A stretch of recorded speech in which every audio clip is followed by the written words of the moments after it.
His laughter, warm and rich, still hums in the walls of my memory. A fleeting moment, a connection that echoed through the years, vibrating in present. A stillness held in between the interludes past and future. Time a riddle he sought to unravel. I watched him from the corner of our long veranda, his smile knowing yet soft. He wore white, a silent sentinel, the passage of years carved in his palm.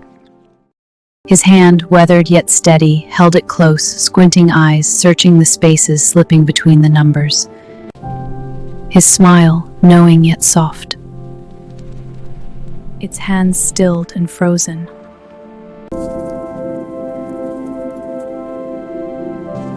A melody that lingers long after the last note. Then, one day, the watch ceased ticking, its hands stilled and frozen.